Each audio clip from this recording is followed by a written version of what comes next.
கர்த்தருடைய பரிசுத்த நாமம் மகிமைப்படுவதாக. அல்லேலூயா. நல்ல சத்தமா ஒரு அல்லேலூயா. உம்மை விட்டா யாரும் இல்ல ஏசையா, உம்மை விட யாரும் இல்ல ஏசையா, உம்மை விட்டா யாரும் இல்ல ஏசையா, உம்மை விட யாரும் இல்ல. நீங்க போதும் எனக்கு, நீங்க போதும் எனக்கு, நீங்க போதும், நீங்க போதும், நீங்க போதும் எனக்கு, நீங்க போதும் எனக்கு, நீங்க போதும், நீங்க போதும், நீங்க போதும் எனக்கு. உம்மை விட்டா எல்லாம் பாடுங்க. அந்த லாஸ்ட் ரோல இருக்கிறவங்க எல்லாரும் பாடுங்க. ஏசையா உம்மை விட்டா யாரும் இல்ல, ஜீசஸ் உம்மை விட யாரும் இல்ல. ஆபிரகாமின் தேவனும் ஈசாக்கின் தேவனும் நீதானையா, யாக்கோபின் தேவனும் என்னுடைய தெய்வமோ. ஓ ஆபிரகாமின் தேவனும், ஓ ஈசாக்கின் தேவனும்,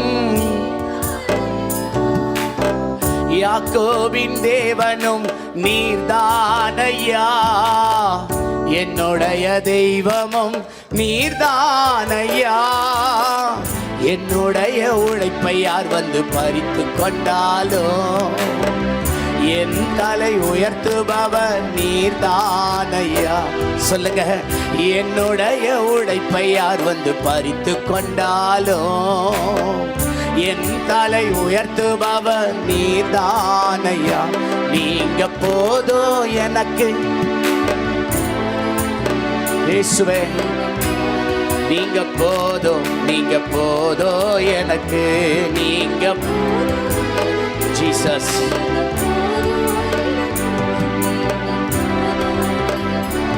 நீங்க போதும் எனக்கு. இந்த பாடலின் சத்தத்தோடு கூட தேவ வசனத்துக்குள்ளே நாம் கடந்து செல்லலாம். மத்திய எழுதின சுவிசேஷம் 3வது அதிகாரம். வேதாகமத்தை கொண்டு வந்தவர்கள் நீங்கள் திருப்பிக் கொள்ளுங்கள். மத்திய எழுதின சுவிசேஷம் 3வது அதிகாரம் 3வது வசனம். கர்த்தருக்கு வழியை ஆயத்தப்படுத்துங்கள், கர்த்தருக்கு வழியை ஆயத்தப்படுத்துங்கள், அவருக்கு பாதைகளை செவை பண்ணுங்கள், அவருக்கு பாதையை செவை பண்ணுங்கள் என்று வனாந்தரத்திலே கூப்பிடுகிறவனுடைய, வனாந்தரத்தில் கூப்பிடுகிறவனுடைய சத்தம் உண்டென்று ஏசாயா தீர்க்கதரிசினால் சொல்லப்பட்டவன் இவனே. இன்னைக்கு குருத்தோலை ஞாயிறு. பாஸ்டர் ஏதாச்சும் ஒரு கழுதியை பத்தி பேசுவார்னு பார்த்தா எதையோ எடுக்கிறாரு அப்படின்னு யோசிக்காதீங்க. நாம கொஞ்சம் வேற மாதிரி. ஒரு ஆமீன் சொல்லுங்க பார்க்கலாம். அல்லேலூயா. எத்தனை வருஷம் தான் கழுதியை பத்தியே படிக்கிறது? ஆவியானவர் சபைகளுக்கு சொல்லுகிறதை காதுள்ளவன் கேட்க கடவன். நன்றாய் கவனியுங்கள், நன்றாய் கவனியுங்கள். கடைசி காலத்தில் நாம் வந்திருக்கிறோம். இயேசு சீக்கிரம் வரப்போகிறார்.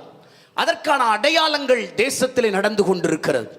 எல்லா சூழ்நிலைகளை நாம் திரும்பி பார்க்கிற போதெல்லாம் கொள்ளை நோய்களும், ராஜ்யத்திற்கு விரோதமாய் ராஜ்யங்களும், பயங்கரமான மரணங்களும், ஏகப்பட்ட ஓலங்களும் சத்தங்களும் நம்முடைய காதுகளை கேட்கிற போதெல்லாம் ஒரு காரியம்தான் ஞாபகத்திற்கு வருகிறது. மாரநாதா, இதோ சீக்கிரமாய் வருகிறேன்.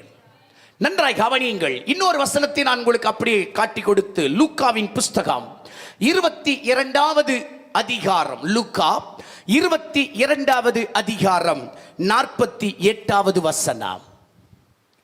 இயேசு அவனை நோக்கி, யூதாசே, யூதாசே, முத்தத்தினாலேயா என்னை காட்டி கொடுக்க இருக்கிறாய் என்றார்.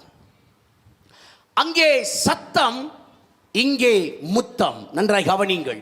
இன்றைக்கு என்னுடைய பிரசங்கத்துடைய தலைப்பு சத்தமா முத்தமா? சத்தமா முத்தமா? நாம் படித்த இந்த 2 வசனத்திலும் இயேசுவை காட்டி கொடுத்தார்கள். நன்றாய் கவனியுங்கள். வேதத்தில் இயேசுவை காட்டி கொடுத்தவர்கள் 2 பேர். ஒருவன் யோவான் ஸ்நானகன், இன்னொருவன் யூதாஸ். 2 பேரும் இயேசுவை காட்டி கொடுத்தாங்க. ஆனால் ஒருவன் காட்டி கொடுத்தது நன்மையிலே முடிந்தது, இன்னொருவன் காட்டி கொடுத்தது மரணத்திலே முடிந்தது. என்னை கேட்டுக்கொண்டிருக்க அன்பான தேவ சபையே, ஆண்டவராகிய இயேசு கிறிஸ்துவுடைய கல்வாரி சிலுவையை தியானித்துக் கொண்டிருக்கிற இந்த நாட்களில் வருகிற வெள்ளிக்கிழமை இயேசு சிலுவையிலே அறையப்பட போகிறார் என்கிற புனித வெள்ளியை நாம் கொண்டாட போகிறோம். ஆண்டவருக்கு நன்றி செலுத்த போகிறோம். அதற்கு முந்தின ஞாயிற்றுக்கிழமை இந்த நாளிலே இன்றைக்கு ஒரு காரியத்தை நாம் அறிந்து கொண்டு போக போகிறோம். இயேசுவை யோவான் ஸ்நானகனை போல காட்டி கொடுக்க போகிறேனா அல்லது யூதாஸை போல காட்டி கொடுக்க போகிறேனா? Listen to me.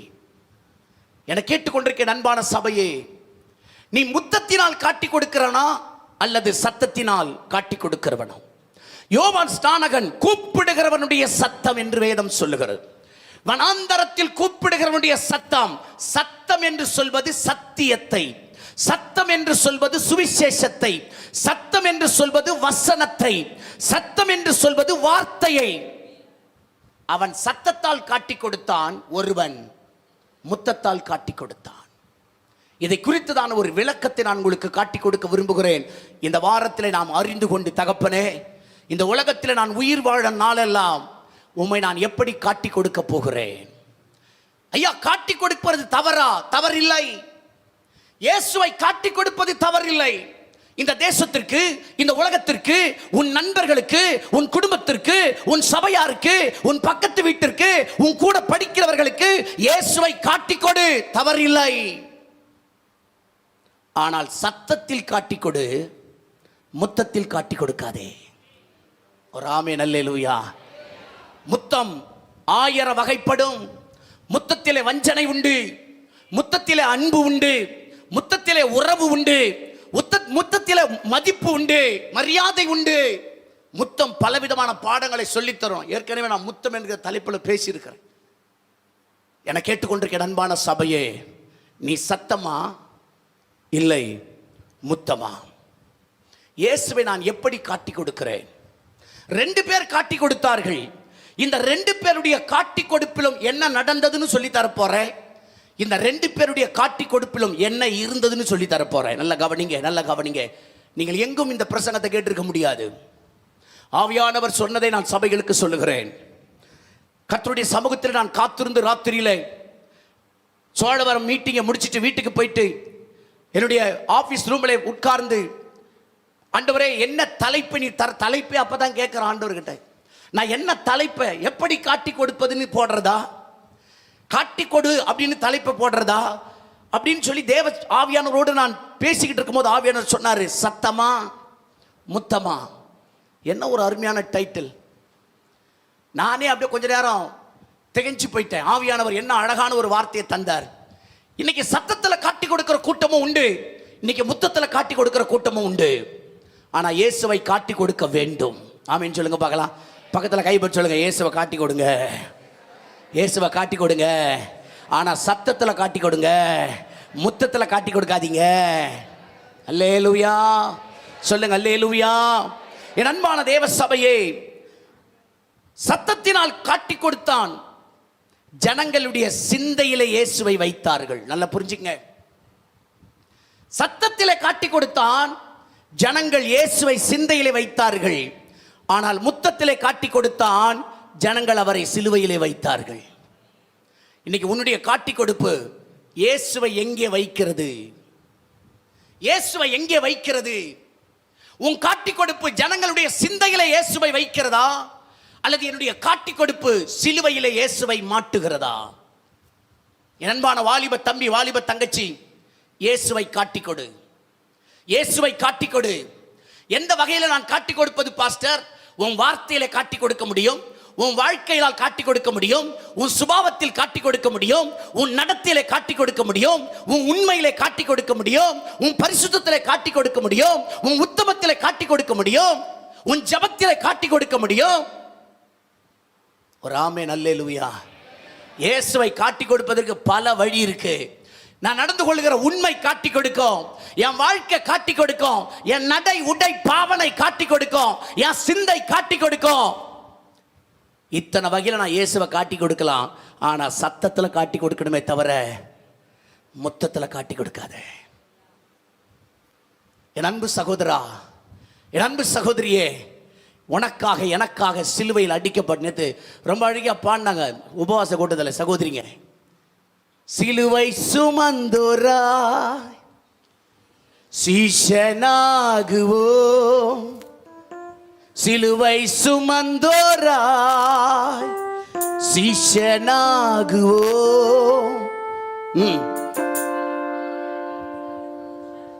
வெள்ளிக்கிழமை பாடலாம் அந்த பாட்டை. ஆண்டவரே, நாங்க சிலுவை சுமந்து கொண்டு உமக்கு சீஷனாய் நடந்து போக விரும்புகிறோம் ஆண்டவரே. ஹல்லேலூயா சொல்லுங்க, ஹல்லேலூயா. ஐயா, என கேட்டுக்கொண்டிருக்க அன்பான தேவ பிள்ளையே, 2 பேர் காட்டி கொடுத்தார்கள். ஒருவன் சத்தத்தில் காட்டி கொடுத்தான், ஒருவன் முத்தத்தில் காட்டி கொடுத்தான். இன்னைக்கு உன்னுடைய வாழ்க்கையில நீ எந்த இடத்துல இயேசுவை காட்டி கொடுக்கிற, எந்த இடத்துல என் தேவனுடைய வார்த்தையை காட்டி கொடுக்கிற, எந்த இடத்துல என் ஆண்டவருடைய மகிமையை காட்டி கொடுக்கிற, எந்த இடத்துல கர்த்தர் உன்னை கொண்டு வந்து வச்சிருக்கிற சபையை காட்டி கொடுக்கிற, எந்த இடத்துல கர்த்தருடைய ஊழியக்காரனை நீ காட்டி கொடுக்கிற, ரொம்ப முக்கியம். நீ எப்படி காட்டி கொடுக்கிற, எப்படி பிரதிபலிக்கிறாய், எப்படி தேவனுடைய நாமத்தை இந்த சபையில இந்த ஊழியத்துல நீ மகிமைப்படுத்துகிறாய். 2 பேருடைய காட்டி கொடுப்பை நான் இப்ப உங்களுக்கு விளக்கமா சொல்லிக்கிட்டே வரப்போறேன். யோவான் ஸ்நானகருடைய காட்டி கொடுப்பு இயேசு மகிமைப்பட்டார். ஆனா யூதாசனுடைய காட்டி கொடுப்போ ஆண்டவர் துக்கப்பட்டார். அல்ல கவனிங்க, என் காட்டி கொடுப்பு இயேசுவை மகிமைப்படுத்தணுமே தவிர இயேசுவை துக்கப்படுத்த கூடாது. என் வாழ்க்கையில, என் வழியில, என் வார்த்தையில, என்னுடைய சிந்தையில, என் நடத்தையில, என் பரிசுத்தத்தில, என் உத்தமத்தில எந்த விதத்துல நான் இயேசுவை காட்டி கொடுக்கணும், அது காலேஜோ, வீடோ, உறவோ, சொந்தமோ, தெருவோ, பட்டணமோ, நான் ஒர்க் பண்ற இடமோ, ஏதோ ஒரு விதத்துல இயேசுவை நான் காட்டி கொடுக்கிறேன். என் காட்டி கொடுப்பு இயேசுவை மகிமைப்படுத்தணுமே தவிர இயேசுவை துக்கப்படுத்தக்கூடாது. சகோதரி, நீ எப்படிப்பட்ட காட்டி கொடுப்பை வைத்திருக்கிறாய்? எப்படிப்பட்ட காட்டி கொடுப்புக்குள்ளாக உன் வாழ்க்கை ஓடிக்கொண்டிருக்கிறது என கேட்டுக்கொண்டிருக்க அன்பான தேவ ஜனமே, பரிசுத்த வேதம் சொல்லுகிறது, யோவான் காட்டி கொடுத்தா மகிமைப்பட்டார், யூதாஸ் காட்டி கொடுத்தான் துக்கப்பட்டார். 2வது, யோவான் காட்டி கொடுத்தான், இயேசுவை சிந்தையிலே வைத்தார்கள். ஆனா யூதாஸ் காட்டி கொடுத்தான், இயேசுவை சிலுவையிலே வைத்தார்கள். இன்னைக்கு என் காட்டி கொடுப்பு எப்படி இருக்கு? நான் இயேசுவை காட்டி கொடுத்தா ஒருத்தன் மரியாதையோடு இயேசுவை ஏத்துக்கணும். அவன் கேலி பண்ற அளவுக்கு இயேசுவை காட்டி கொடுக்காத. அவன் கிண்டல் பண்ற அளவுக்கு உன் சபையை காட்டி கொடுக்காத. அவன் அற்பமா பேசுற அளவுக்கு உன் பாஸ்டரை காட்டி கொடுக்காத. காட்டி கொடுக்கிறதுல ஜாக்கிரதையா இரு. நீ காட்டி கொடுக்கிறது நன்மையில முடியணுமே தவிர நீ காட்டி கொடுக்கிறது தீமையில முடியக்கூடாது. ஒரு ஆமென் அல்லேலூயா. நன்மையில முடிஞ்சவன் காட்டி கொடுத்தது எப்படி இருந்துச்சுன்னு சொல்லி தர போறேன். தீமையில முடிஞ்சது ஏன்னு சொல்லி தர போறேன். 3வது, இவன் காட்டி கொடுத்தான், அநேகர் இயேசுவிடம் வந்தார்கள். இவன் சொல்றான், எல்லாரும் பார்த்து சொல்றான், யோவான் ஸ்நானகன் இதோ உலகத்தின் பாவத்தை சுமந்து தீர்க்கிற தேவ ஆட்டுக்குட்டி இவர்தான். அப்படி காட்டி கொடுத்தான். எல்லாரும் இயேசுகிட்ட சேர்ந்தார்கள். ஆனா யூதாஸ் காட்டி கொடுத்தான், எல்லாரும் இயேசுவை விட்டு சிதறடிக்கப்பட்டார்கள். சகோதரா, சகோதரியே, உன் வாழ்க்கை, உன் குடும்பம், உன் சபை, உன் ஊழியம் சேர்க்கப்படணுமே தவிர சிதறடிக்கப்படக்கூடாது. உன்னால குடும்பம் சிதறுது, உன்னால சபை சிதறுது, உன்னால ஊழியம் சிதறுதுன்னா உன் காட்டி கொடுப்பு சரியில்லை. யோவான் ஸ்நானகன் காட்டி கொடுத்தான், இயேசுவினிடம் அநேகர் வந்தார்கள். ஆனா யூதாசு காட்டி கொடுத்தான், இயேசு விட்டு எல்லாரும் சிதறி போனாங்க. ஐயா, என கேட்டுக்கொண்டிருக்கிற சபையே, நீ எப்படி காட்டி கொடுக்கிறாய்? நீ எந்த விதத்தில் இயேசுவை காட்டி கொடுக்கிறாய்? உன்னுடைய காட்டி கொடுப்பு எப்படிப்பட்டதாக இருக்கிறது? உன் குடும்பம், உன் வாழ்க்கை, உன் ஊழியம், உன் வேலை ஸ்தலத்தில் இணைகிறார்களா அல்லது பிரிகிறார்களா? உன்னால 4 ஆத்துமா சபைக்குள்ள வர அளவுக்கு காட்டி கொடுக்கணும் இயேசுவை. 4 விசுவாசியை சர்ச்சை விட்டு துரத்துற அளவுக்கு காட்டி கொடுக்காத. ஒரு ஆமென் அல்லேலூயா. மொபைல் சுவிட்ச் ஆஃப் பண்ணுங்க. 4வது, இயேசுவை காட்டி கொடுத்தான் யோவான் ஸ்நானகன். இயேசு அவனை புகழ்ந்தார். இவனை போல ஒரு ஸ்திரீகளிலே பிறந்தவனை நான் பார்த்ததில்லை. அப்படி புகழ்ந்தார். ஆனா யூதாசையோ ஆண்டவர் இகழ்ந்தார். என்னை காட்டி கொடுக்கிறவனுக்கு ஐயோ ஐயோ. சபையே, நீ ஆசீர்வதிக்கப்படுற அளவுக்கு காட்டி கொடுக்கணுமே தவிர சபிக்கப்படுற அளவுக்கு காட்டி கொடுக்க கூடாது. நீ இயேசுவை காட்டி கொடுத்தால் உன்னை ஆசீர்வதிக்கணும். அவரு உன்னை மனசார ஆசீர்வதிக்கணும். என் நாமத்தை நீ காட்டி கொடுத்த, என் வல்லமையை காட்டி கொடுத்த, என் பரிசுத்தத்தை காட்டி கொடுத்த, என் ஊழியத்தை காட்டி கொடுத்த, நீ நல்லா இருக்கணும்னு வாழ்த்தணும். ஆனா யூதாசை பார்த்து சொன்னாரு, உனக்கு ஐயோப்பா, என்னை காட்டி கொடுக்கிற பாரு, உனக்கு ஐயோ. 2 பேரும் தான் காட்டி கொடுத்தான். ஆனா ஒருத்தனை ஆசீர்வதிக்கிறாரு, ஒருத்தனை சபிக்கிறாரு. இன்னைக்கு உன்னுடைய என்னுடைய காட்டி கொடுப்பு எப்படி இருக்கிறது? சத்தமா முத்தமா? உன் புருஷனை நீ எப்படி காட்டி கொடுக்கிற? உன் மனைவியை நீ எப்படி காட்டி கொடுக்கிற? உன் பிள்ளைகளை நீ எப்படி காட்டி கொடுக்கிற? உன்னுடைய தகப்பன் தாயை நீ எப்படி இந்த தேசத்துக்கு காட்டி கொடுக்கிற? உன் நிறுவனத்தை, உன் ஸ்தாபனத்தை எப்படி நீ காட்டி கொடுக்கிற? கர்த்தர் உன்னை கொண்டு வந்து வைத்திருக்கிற ஸ்தானம் மிகப்பெரியதல்லவா? நீ எந்த அளவில் காட்டி கொடுக்கிறாய்? உன் காட்டி கொடுப்பு ஆசீர்வதிக்கப்படணுமே தவிர உன் காட்டி கொடுப்பு சபிக்கப்பட்டதா இருக்கக்கூடாது. சத்தியத்தை அறியீர்கள், சத்தியம் உங்களை விடுதலையாக்கும். என் அன்பு சகோதரா, கடைசி காலங்கள் நாம் வந்திருக்கிறோம். கடைசி காலங்கள் வந்திருக்கிறோம். இன்னைக்கு இங்க ஒரு பாஸ்டர் இருப்பார், நாளைக்கு இன்னொரு பாஸ்டர் வருவாரு. ஆனா சத்தியம் ஒண்ணுதான், இயேசு ஒருவர் தான், ஆவியானவர் ஒருவர் தான். அல்லேலூயா சொல்லுங்க பார்க்கலாம். இவன் இயேசுவை காட்டி கொடுத்தான், இரத்த சாட்சியாய் மரித்தான். நல்லபடியாய் சத்தத்தில காட்டி கொடுத்தவன் இரத்த சாட்சியா மரிக்கிறாயா? என்ன அர்த்தம் தெரியுமா? இயேசுவை சரியாய் காட்டி கொடுக்கிறவன் தான் கடைசி மூச்சு கூட இயேசுவுக்கு தான் சொந்தமா போகும். தெரியுமா உங்களுக்கு? இயேசுவை சரியாய் காட்டி கொடுப்பீர்களானால், இந்த பைபிளை சரியாய் காட்டி கொடுப்பீர்களானால், சரியான காட்டி கொடுப்பும் வாழ்க்கையில இருந்தா உன் ஜீவன் யாருக்காக போகும் தெரியுமா? இயேசுவுக்காக போகும். இயேசு மடியில போகும். இயேசுவுக்காக ஜீவன் போகும். நீ மரித்தாலும் பேசுவாய். அதான் சத்தியம், அதுதான் உண்மை. ஆனா இயேசுவை சரியா காட்டி கொடுக்காம ஒருத்தன் முத்தத்துல காட்டி கொடுத்தான் பாரு, அவன் இரத்த சாட்சியா சாகல, நான்று கொண்டு செத்தான். நாக்கு வெளியே தொங்கி செத்தான், குடல் வெடித்து செத்தான் பைபிள்ல போட்டிருக்கு. என்னை கேட்டுக்கொண்டிருக்கேன் அன்பான தேவ பிள்ளையே, நான் ஏதோ பயமுத்துறதுக்காக பேசுறேன் நினைக்காதீங்க. சத்தியத்தை சொல்றேன். சத்தமா சத்தமா சொல்லுங்களேன். அது ஏன் சத்தமா இல்ல? என் காட்டி கொடுப்பு சத்தத்தில் இருக்கிறதா? என் காட்டி கொடுப்பு முத்தத்தில் இருக்கிறதா? ஒருவன் சத்தத்தில் காட்டி கொடுத்தான், இன்னொருவன் முத்தத்தில் காட்டி கொடுத்தான். நீ காட்டி கொடுத்ததுனால 30 வெள்ளிக்காசு உனக்கு வந்துருச்சுன்னு நினைக்காத. ஆனா அந்த வெள்ளிக்காசு உனக்கும் உதவாது, உன் குடும்பத்துக்கும் உதவாது, உன் வாழ்க்கைக்கு உதவாது, உன் சுடுகாடுக்கு மட்டும்தான் உதவும். நான் காட்டி கொடுத்துட்டேன் என் பாஸ்டரை, நான் காட்டி கொடுத்துட்டேன் என் சர்ச்சையை, நான் காட்டி கொடுத்துட்டேன், இதனால உனக்கு வர மகிமை, இதனால உனக்கு வர பணம், நான் சொல்றேன் உன் சுடுகாட்டுக்கு மட்டும்தான் பயன்படும். அவன் வாங்கின 30 வெள்ளிக்காசை வாய்க்கும் போல வயிற்றுக்கும் போல ரத்த நிலத்தை வாங்கத்தான் பயன்பட்டது. நான் சொல்றேன், இயேசுவை சரியாய் காட்டிக்கொடு, ஊழியத்தை சரியாய் காட்டிக்கொடு. ஒரு ஆமென் அல்லேலூயா. என் ஆண்டவருடைய சத்தியத்தை சரியாய் காட்டிக்கொடு. அதுவும் பரிசுத்தமா இருக்கட்டும், அதுவும் உத்தமமா இருக்கட்டும், அதுவும் நீதியா இருக்கட்டும், அதுவும் தேவ பயமா இருக்கட்டும். அப்படிப்பட்ட விதத்துல கர்த்தரை காட்டிக்கொடு. இந்த ஊழியக்காரனுக்கு நீ எதை செய்யறியோ அதை தான் நீ கர்த்தருக்கு செய்கிறாய். நீ அநேக நேரங்களில் ரொம்ப விளையாட்டுத்தனமாய் போகுது, ஒரு சீரியஸ்னஸ் கிடையாது. சர்ச்சை பற்றி எதை வேணாலும் சொல்லிடலாம், பாஸ்டரை பற்றி எதை வேணாலும் சொல்லிடலாம், ஆண்டவரை பற்றி எதை வேணாலும் சொல்லிடலாம், மூப்பர்களை பற்றி எதை வேணாலும் சொல்லிடலாம், அந்த தம்பியை பற்றி எதை வேணாலும் சொல்லிடலாம், இந்த தங்கச்சியை பற்றி எதை வேணாலும் சொல்லிடலாம். ஆனால் கர்த்தர் சொல்றார், நீ காட்டி கொடுக்குற இடத்துல இருக்கிற அது சத்தியத்தால காட்டி கொடுக்கட்டும், முத்தத்தால அல்ல. ஒரு அல்லேலூயா சொல்லுங்க பார்க்கலாம்.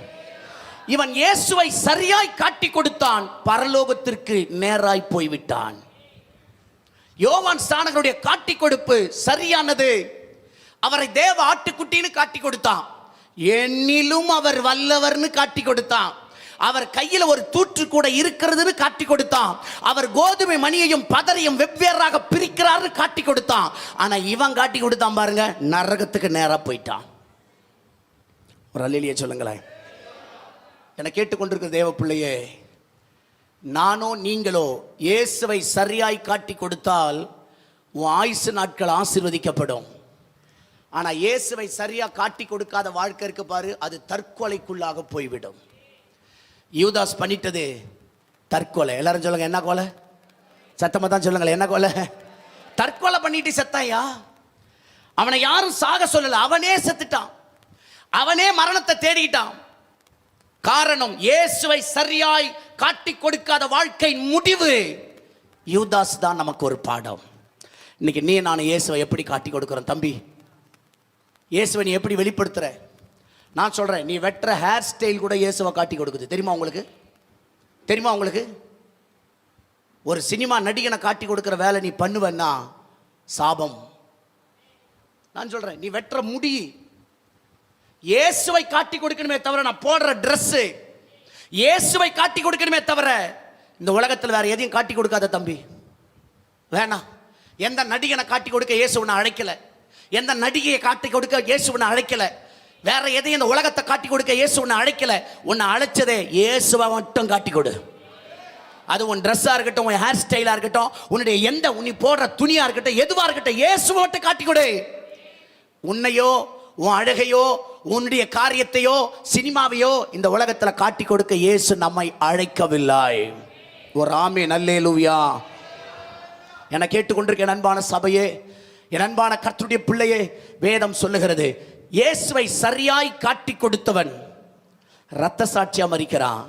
ஆனா சரியாய் காட்டி கொடுக்காதவனோ தற்கொலையில முடிக்கிறான். வாழ்க்கை தற்கொலையில போயிடுச்சு. நான் சொல்றேன், இயேசுவின் அன்பை உணர்ந்து அறிந்து ரட்சிக்கப்பட்டு அபிஷேகம் பெற்று கிறிஸ்துவ அறியாதவனை நான் கல்யாணம் பண்ணிக்கின்னு போறேன், காதலுக்காக கல்யாணம் பண்ணிக்கின்னு போறேன், வேற பணத்துக்காக கல்யாணம் பண்ணிக்கின்னு போறேன், எனக்கு அவனைத்தான் பிடிக்குது, வேற யாரும் பிடிக்காது, இல்லைன்னா செத்துருவேன், நீ பண்ணிக்கிட்டு போ. நீ பண்ணிட்டு போற கல்யாணமே உனக்கு சாவுதான். தெரியுமா உங்களுக்கு?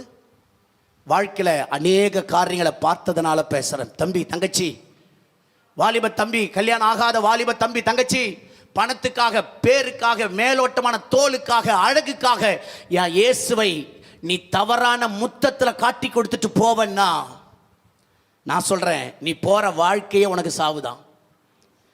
ஆசீர்வாதமான வாழ்க்கை இல்லை பிரதர், ஆசீர்வாதமான வாழ்க்கை இல்லைங்க சிஸ்டர். வாழ்க்கை நரகமா மாறி போயிடும். ஒரு ஆமென் அல்லேலூயா சொல்லுங்க. ஹல்லேலூயா. பரிசுத்த வேதம் சொல்லுது, என் இயேசுவை நீ எப்படி காட்டி கொடுக்கிறாய், என் இயேசுவை நீ எப்படி காட்டி கொடுக்கிறாய், அதான் ரொம்ப முக்கியம். இன்னைக்கு எத்தனை மரணங்களை பார்க்கிறோம் தெரியுமா? எத்தனை வேதனையை பார்க்கிறோம் தெரியுமா? எத்தனை கைவிடப்பட்ட நிலைமையை பார்க்கிறோம் தெரியுமா? காரணம் என்ன தெரியுமா? இயேசுவை முத்தத்தால் காட்டி கொடுத்ததினால வாழ்க்கையில வந்த வேதனைகள் கொஞ்சம் நெஞ்சம் இல்லை. ஜபத்தில், காத்திருப்புல, தேவ சத்தம் கேட்டு நடக்கிற திருமணம் அது ஆசீர்வாதமா இருக்கும்.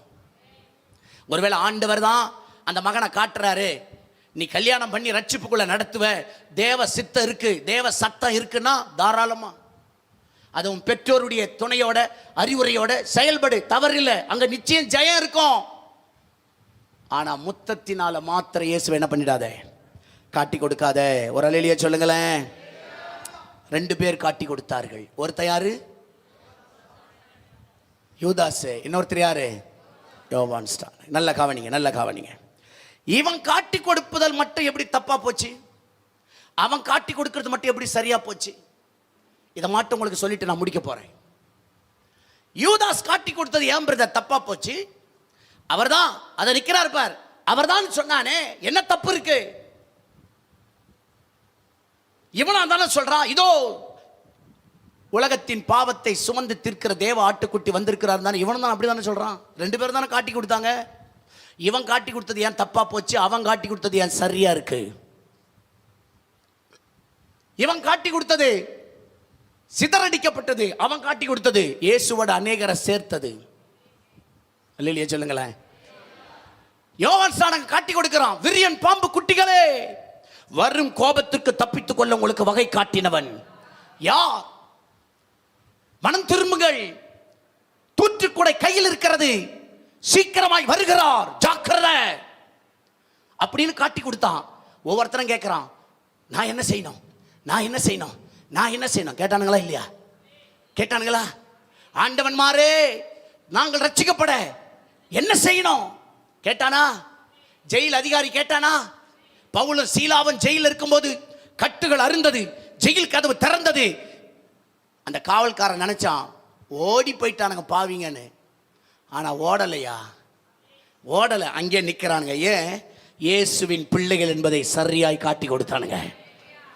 கேட்டு திறந்துருச்சு, விட்டா ஓடி போயிடலாம், அப்படி ஓடலை. அங்கதான் இயேசுவை காட்டி கொடுக்கிற விதம் இருக்கு. இவர்கள் அங்கே நின்று இருந்தார்கள். நீங்களா அனுப்புற வரையும் நாங்க போக மாட்டோம். இதுதான் இயேசுவை காட்டுற வாழ்க்கை. அவன் அடுத்த நிமிஷமே வார்த்தையை மாத்திட்டான். ஆண்டவன்மாரே, இவ்வளவு நேரம் அடிச்சுக்கிட்டு இருந்தவன், இவ்வளவு நேரம் திட்டிக்கிட்டு இருந்தவன், இவ்வளவு நேரம் கேலி பண்ணிட்டு இருந்தவன், இப்ப உடனே சொல்றான், ஆண்டவன்மாரே, ரட்சிக்கப்படுவதற்கு நாங்கள். இதுதான் இயேசுவை காட்டி கொடுக்கிற வாழ்க்கை. இப்படிப்பட்ட காட்டி கொடுப்பதை தான் என் கர்த்தர் விரும்புறாரே தவிர, யூதாச மாதிரி முத்தம் கொடுத்து நம்ம என்ன செய்யக்கூடாதா? காட்டி கொடுக்க கூடாது. இப்ப 2 பேருடைய வித்தியாசத்தை நான் உங்களை காட்டி கொடுக்க போறேன், கவனிங்க. யூதாஸ் காட்டி கொடுத்தது மட்டும் ஏன் தப்பா போச்சு? நம்பர் 1, பண ஆசை. எப்ப பண ஆசை உள்ள வருதோ நீ இயேசுவை தவறாக காட்டி கொடுப்பாய். 30 வெள்ளிக்காசுக்காக ஆசைப்பட்டு, 30 வெள்ளிக்காசுக்காக அவன் ஆசைப்பட்டு இயேசுவை காட்டி கொடுத்தான். எழுதிக்கிறவங்க நீங்க எழுதிக்கிங்க. பாயிண்ட்ஸ் உங்களுக்கு எங்கேயாச்சும் நீங்க பிரசங்கம் பண்ண உங்களுக்கு தேவைப்படும். இயேசுவை இவன் காட்டி கொடுத்தது ஏன் தவறா போச்சு தெரியுமா? பணம் தேவை பிரதர், பொருள் தேவை பிரதர், வீட்டுக்கு பணம் இல்லாம வாழ முடியாது. ஆனா பண ஆசை தான் எல்லா தீமைக்கும் வேறா இருக்கிறது. பணம் வேணும். உன்னை அழைச்சவர் பட்னியை போட மாட்டார், உன்னை அழைச்சவர் வீணா விட மாட்டார். உனக்கானதை தருவார், வேலையை தருவார், வாழ்க்கையை தருவார், வருமானத்தை தருவார், பொருளை தருவார், சகலமும் தருவார். ஒரு சூட்கேஸை தூக்கிட்டு இந்த ஊழியத்துக்கு வேலூருக்கு வரும்போது என்ன கையில கொண்டு வந்தோம்? எதை கொடுத்து அனுப்பிச்சாங்க எங்க வீட்டுல? இல்ல இந்த மாரணத ஸ்தாபனம் எதை கொடுத்து அனுப்பிச்சு? கட்டு கட்ட பணம் கொடுத்து போய் இடம் வாங்க, சர்ச்சு கட்டு, போய் ஜனத்தனி அங்க இருக்குது பாரு, ஒரு கூட்ட ஜனம் இருக்கு, உனக்கு தான் சொல்லி அனுப்புனாங்களா? இல்லையே. உன்னை அழைத்தவர் உன் தேவையை சந்திப்பார் தம்பி. ஏற்ற நேரத்தில் சந்திப்பாரு. காலங்கள் வரும்போது எல்லாம் உனக்கு சரியா நடக்கும். இயேசுவை நீ சரியாய் காட்டி கொடுத்தால் உனக்கானதை கர்த்தர் நிறைவாய் தந்து முடிப்பா. பண ஆசை எல்லா தீமைக்கும்.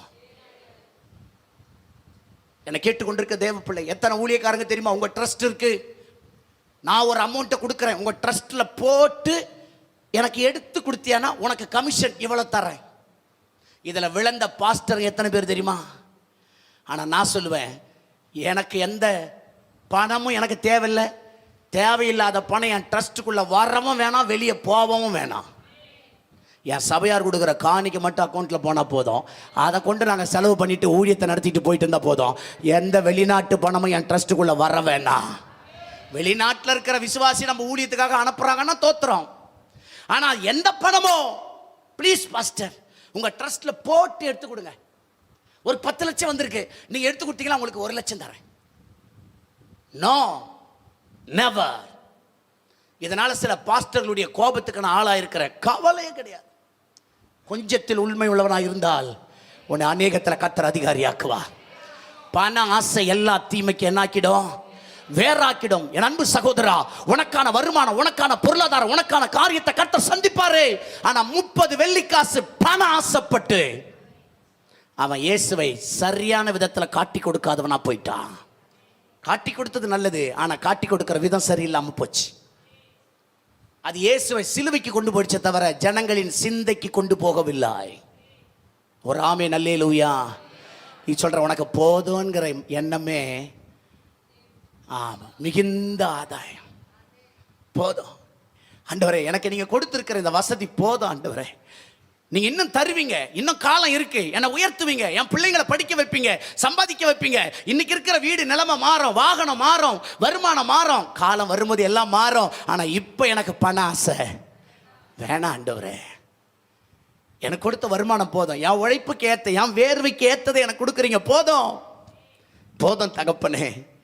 அப்படிப்பட்ட இருதயத்தோடு இருக்கிறவங்க இயேசுவை சரியாய் காட்டி கொடுப்பார்கள். ஹல்லேலூயா. பண ஆசை தவறாய் காட்டி கொடுத்து விட்டது.